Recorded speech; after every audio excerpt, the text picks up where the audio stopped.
and it's lights out, away we go. Sebastian Vettel gets the better start, and towards turn one they head now, with Kimi Raikkonen and Max Verstappen jostling, and Vettel on the inside, getting past Valtteri Bottas. There's lockups behind, but they all seem to get through the first corner okay. Sebastian Vettel leads Valtteri Bottas, Kimi Raikkonen, Max Verstappen, and Fernando Alonso, and there's Daniel Ricciardo spinning out towards the back, getting caught up through the center S's. Down the Retro Aposta now to Desquina do Lago. Vettel leads from Bottas.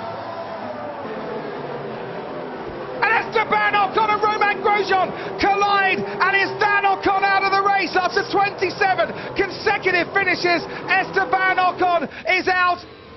Oh, so Grosjean got a dollop of oversteer in the middle of the corner and straight into the side of the Force India.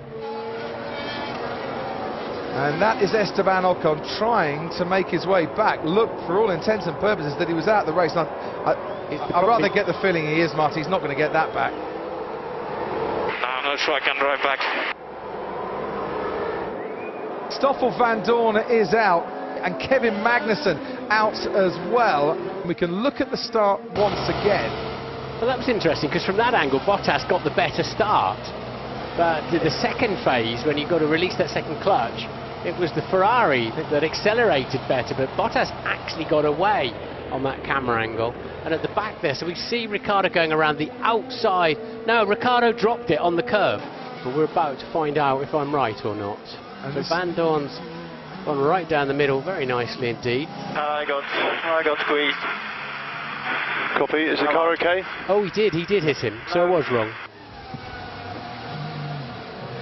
And all the way up that straight towards the first corner, and there are possibilities for overtaking here, Martin. No DRS yet for a couple of laps, of course, but he was trying to back the Mercedes into his teammate, hoping that Raikkonen might get a slipstream on him and get a chance for a Ferrari 1-2. Well, Raikkonen might be gaining, but certainly behind. Felipe Massa is gaining on Fernando Alonso, and this time Felipe is faster than you, Fernando, and he makes his move up into 5th place. Sebastian Vettel leads. Watch Hamilton for a moment. He's on Pierre Gasly's tail, and he went round the inside of Ericsson. He's gone round the outside of Gasly. Hamilton into the points at the start of lap 9.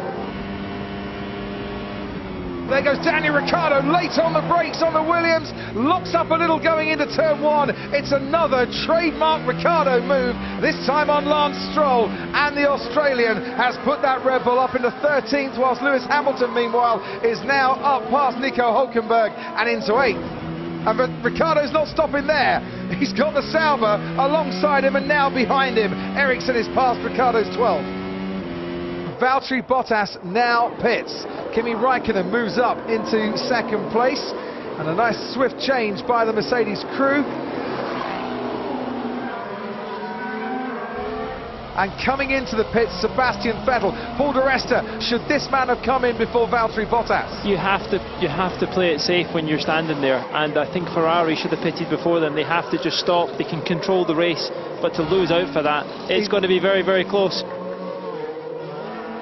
And onto the track comes Vettel, just a few car lengths ahead of the Mercedes, when at one stage he was 1.5 seconds ahead. Had they been caught napping in this race?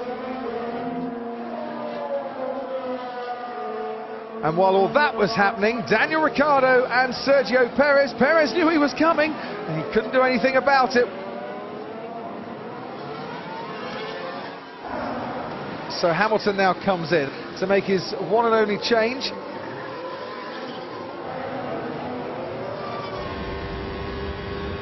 Verstappen covers off the inside. He's going to force Hamilton the long way round, and he forces Hamilton into a place where the world champion didn't feel that he could overtake. But now, through the center S's and onto the Retro Aposta, can Hamilton use DRS once again to blast past the Red Bull? He's alongside and he's ahead. So it cost him 2 or 3 more corners, but eventually Hamilton did get past Verstappen. He's in DRS range. He's going to have a little go, is he? No, not into turn 1. Locks up his tyres into the bargain as well, and then loses a bit of momentum, dropping down the hill through the centre S's, and that'll cost him at the end of the next straight. Means he's got another lap to do now before he can pass him. Indeed, he does pass him.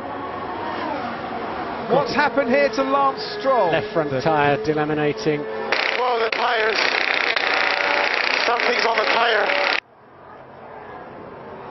is Sebastian Vettel, who'd only won one of the last 12 Grand Prix before he came to Interlagos, but to Brazil he came, and he is going to pick up his third win at this track. It's Sebastian Vettel that wins the Brazilian Grand Prix.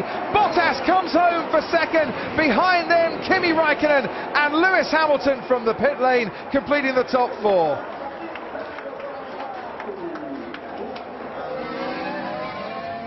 And it's Alonso behind Massa. You'll hear the noise, you'll feel the noise as across the line Felipe Massa completes his final Brazilian Grand Prix, and he does hold off Fernando Alonso, who just holds off Sergio Perez.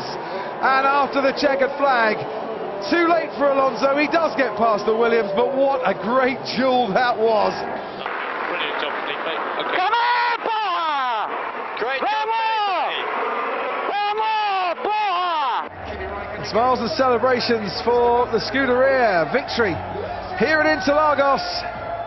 Sebastian Vettel winning for the first time since Hungary. It's time for the Samba Beach.